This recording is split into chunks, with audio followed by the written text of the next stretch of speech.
Donkey Kong Bonanza is absolute monkey mayhem, and I've been loving every minute of it. It is sure to go down as one of the best Switch 2 exclusive titles, and potentially one of the greatest 3D platformers of all time.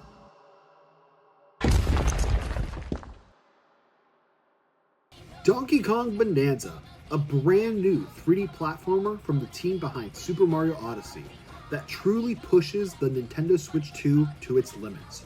With so much freedom in how this game is played while also being a love letter to DK games of the past, Donkey Kong Bonanza brings a fresh, groundbreaking perspective that changes what makes 3D platformers great.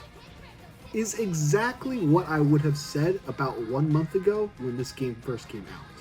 But 1 month after its release, after all the rave reviews and critical acclaim, should Donkey Kong Bonanza be a Game of the Year contender? Hi, I'm Matt. I like to talk about video games, pop culture, and pretty much anything else that piques my interest. I spent the last month monkeying around in Donkey Kong Bonanza, all the way from the title screen to the end credits. While I haven't fully 100%ed the game, with over 40 hours played, I feel confident that the little bit that I have left isn't going to really sway my opinion. I gave some immediate reactions in a video that I posted a few days after the game released, which you can watch here. But I wanted to make a follow-up video to discuss my opinions in greater detail. I'll try my best to not give away any major spoilers about the game. I'll only tell you what Nintendo told us. So I guess if you've been avoiding any and all information about this game, maybe skip towards the end. Now, enough monkey business. This is my review for Donkey Kong Bonanza on the Nintendo Switch 2.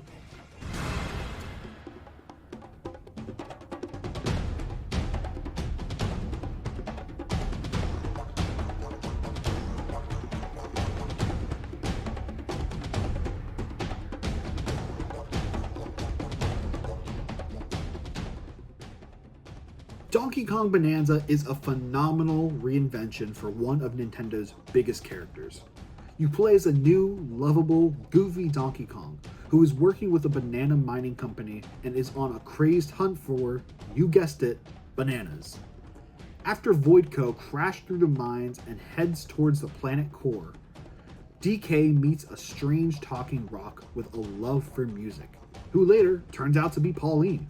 Together, you chase after Voidco and its boss, Void Kong, to put a stop to their villainous schemes, while keeping an eye out for bananas, of course. I have to say, right off the rip, I love the dynamic between Donkey Kong and Pauline. The overall plot for this game is fairly simple, but the bond these two share and getting to see that bond grow the further you get into the game, it really is the heart of the story. You get to see DK become more and more protective of Pauline, and you get to see Pauline bring the best out of DK, all the while becoming more confident in herself and in her singing. By the time the credits began to roll, I felt a real connection between these two characters, and I genuinely hope that we get to see them on more adventures someday down the road. All of this takes place in a world that is almost entirely destructible, punching and digging your way through grounds, cliffs, and floors.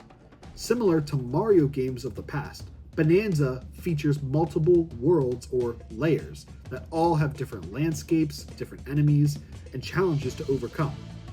Each layer is bursting with charm. They each feel so unique and are just a fun playground for each of Donkey Kong's new mechanics and abilities. Every nook and cranny of this game is packed with areas that just entice you to explore and have fun. And destroy stuff. Don't forget about destroying stuff. Yes, world destruction is a blast. I mentioned it in my initial review. A lot of the fun in this game is just going around and destroying stuff.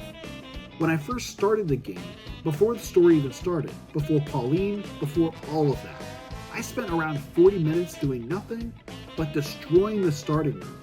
I had no goal, I had no objective, I just simply did it because I could. And I know I'm not alone in this. I've seen pictures and videos of people doing the exact same thing, but on a much larger scale. tearing down entire buildings, or destroying an entire layer. Again, I don't think anyone had any intention of getting much out of doing things like this, but man, it's just so much fun that we have the freedom to do it at all. This kind of mechanic would never have worked in a Mario game, but it feels right at home in a Donkey Kong game. It's just so satisfying to punch your way through each layer's terrain and collect gold, fossils, and Bananza gems, which are the main collectibles in this game. With over 700 gems found throughout the game, you'll feel pretty tempted to just collect them all. Between all the gems found in the world's environment and in different challenge rooms, I found myself getting distracted quite often. But only because each challenge, each course, each puzzle, they always felt so rewarding to complete. Collecting enough Bananza gems earns Donkey Kong a skill point, which can be used in a skill tree. This allows you to upgrade his moves, health, and Bananza transformations. I really never thought we'd see something like a skill tree in a Donkey Kong game. And while it doesn't radically change how the game is played, it's pretty cool that it was included at all. If anything, it's nice knowing that you'll always have a short-term goal for grabbing the gems, which isn't really something I can say for games like Super Mario Odyssey. In that game, once you've reached the end credits, there's more or less no reason to keep collecting moons, unless you just want to collect them all. At least in Donkey Kong Bananza, you know that they're going towards something. Like I mentioned earlier, in addition to the Bananza gems, you will also find yourself collecting gold. The gold shards are the main currency in this game, which are plentiful and can be found pretty much anywhere throughout each of these layers. Again, going around and destroying the land and environment in this game is so satisfying, and a lot of that comes down to the gold that you'll collect as you do it. Your gold can then be used for shortcuts, maps, and hints for other collectibles or other items. Also among these collectibles are fossils. Each major area has 3 different types of fossils, which can be used to unlock fur colors and new outfits for DK or Pauline. Now, not everything comes down to cosmetics. The fur colors are just for show, but outfits come with their own special stats and advantages that will greatly benefit the player.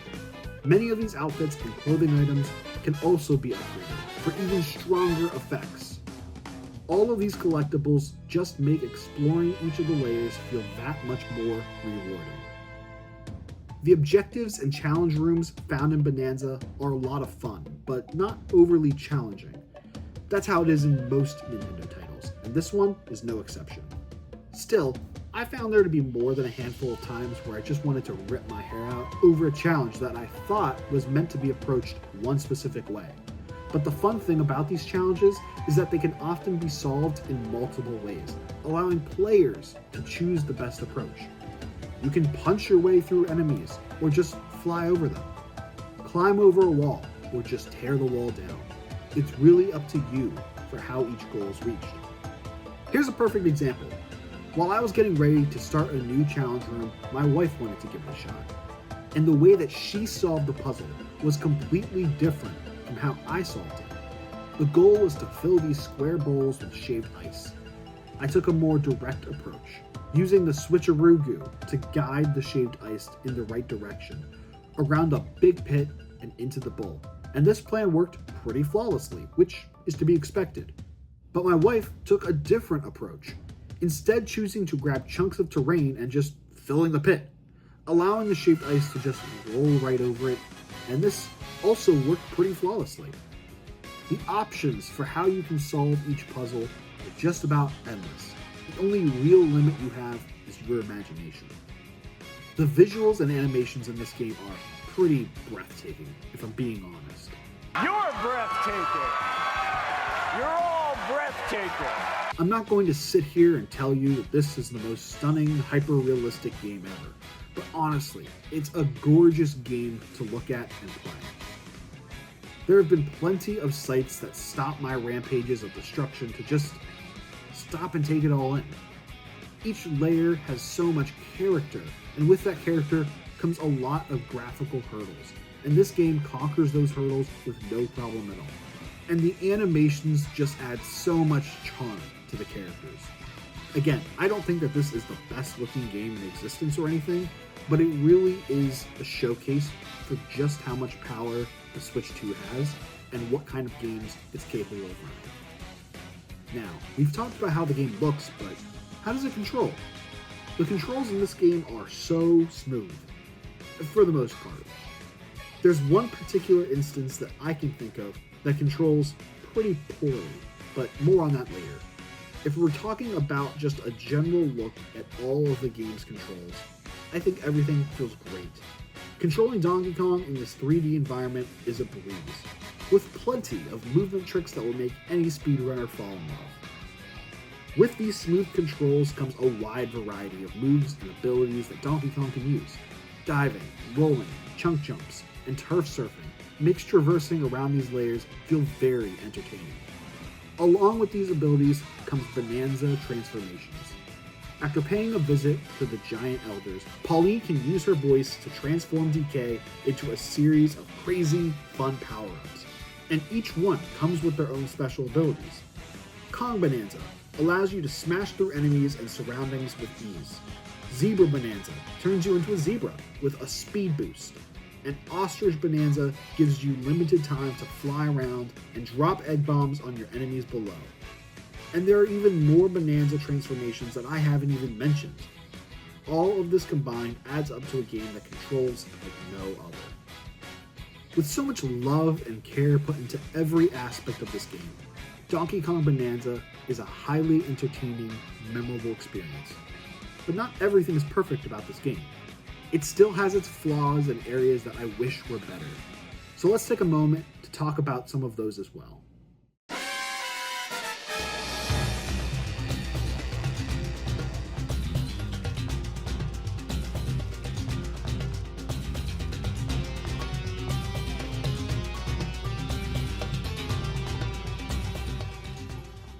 An issue that has been brought up since before the game even launched was performance and frame rate issues. This is something that I briefly brought up in my first impressions video, but now that I have had an extended amount of time with Bananza, I feel it's something that I should still touch on in this video as well. With all of the destructive elements and particle effects happening with every swing, it's only natural that there would be some hiccups in performance. In areas with intense digging sequences, it stands out more than in other areas. In addition, I did notice some very minor pop-in for distant textures, and yes, there were some frame rate dips as well. I also noticed some of this slowdown while using a specific Bananza power-up, which I won't spoil since, like I said, I only want to talk about the plot points that Nintendo told us in the DK Direct. That being said, I do stand by what I said in my impressions video. The frame rate dips are not really noticeable, at least to me. From what I can tell, the game runs at a smooth 60 frames per second, 75% of the time. It's only at those more intense moments that there seems to be any slowdown. I don't know. Maybe it's just not something I pick up on as much as others, but it just wasn't something that was noticeable for the most part. Still, I think it's perfectly reasonable to be concerned that a brand new console is seemingly already having issues. Another area of complaint for a lot of people is the game's camera. And this is actually a complaint that I think is very valid. Look, I still think it's a bit of a non-issue, but when so much of the game involves digging around underground, making sure you have a good camera is kind of important. I think when running around and climbing it works fine, but it can be pretty frustrating to dig when the camera is trying to make sure that you can't see the underground areas around you. The camera occasionally seems to struggle with the weird angles you try to force yourself in while digging.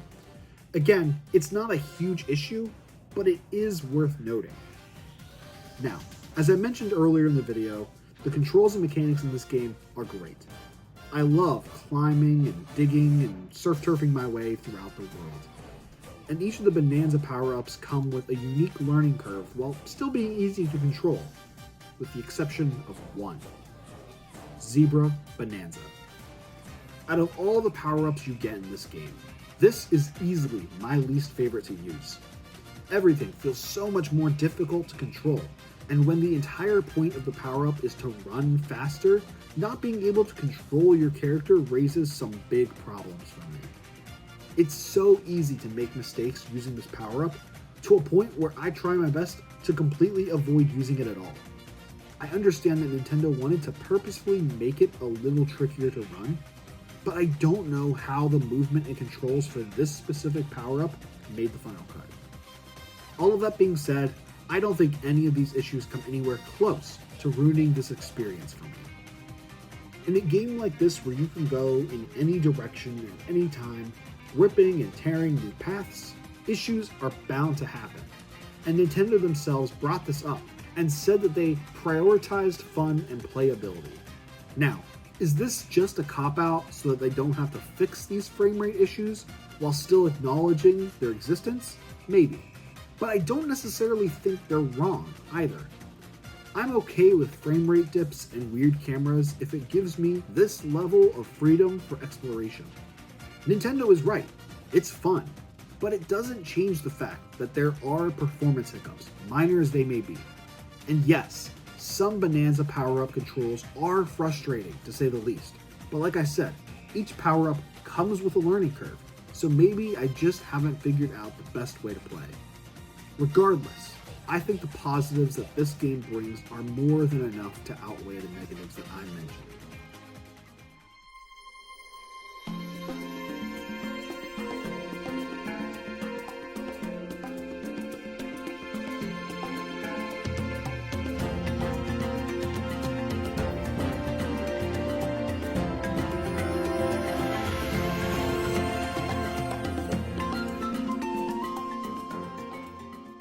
On the surface, Donkey Kong Bonanza shares more than just a little with Super Mario Odyssey, and it's very easy to compare the two. But this game is so much more than that. It's more chaotic and more destructive, and at its core, it just has more heart in the story. It was a bold choice for Nintendo to make the Switch 2's first 3D platformer a Donkey Kong game, but it's hard to argue with the results. Donkey Kong Bonanza's satisfying, expressive movement and powerful, unique abilities add up to an adventure that is innovative, creative, and just a lot of fun. With underground layers packed full of destructible environments, clever challenges, and collectibles galore, Bonanza is a masterful title from beginning to end. All of these different elements make Donkey Kong Bonanza Nintendo's first Switch 2 killer game, and one of the best platformers that I have played in years.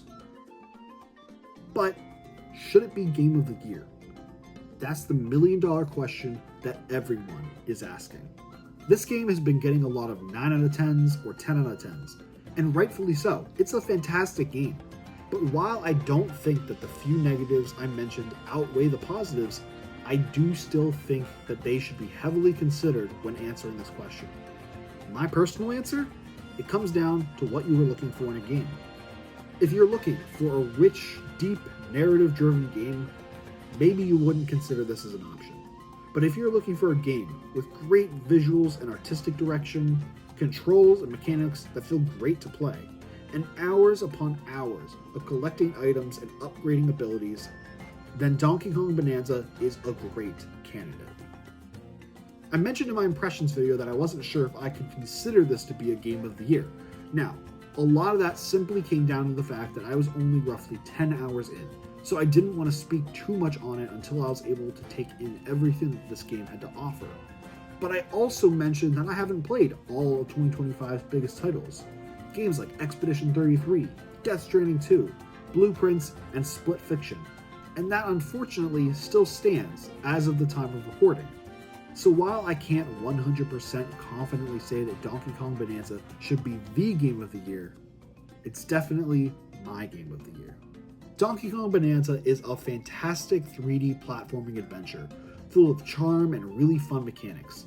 Punching and crashing your way through the world is a lot of fun, but it honestly is a passing novelty that quickly becomes just another way to make your way around each awe-inspiring layer. Whether you're pushing to get to the end credits or taking your time to collect every Banandium gem, there hasn't been a more enjoyable, more original platformer than this in years. This game finally gives Donkey Kong a place to really shine, and with his sidekick Pauline by his side, there is a surprising amount of emotional depth that will keep any player invested. This is a game that fans of the Switch 2 and video games in general will be talking about for years to come. And while it does have some minor technical limitations, it doesn't change the fact that this is an excellent game. Whether you are a new or longtime fan of DK, there is something in Donkey Kong Bonanza for just about everyone. And it deserves to be in the conversation for both Game of the Year and among Nintendo's best games of all time. Oh banana, indeed. But those are just my thoughts on Donkey Kong Bonanza. What did you think about the game? Let me know in the comments down below. I'd love to hear from you. If you like this video, please give it a like, and be sure to follow me on Twitter and Bluesky for goofy takes and updates on videos to come. But whatever you do, I just want to thank you for watching this video. Nintendo has plenty of Switch 2 titles on the way, so naturally, I'll have more videos coming. So be sure to hit that subscribe button and notification bell to keep up to date on all of my latest videos. Thank you so much for watching, and I'll see you next time.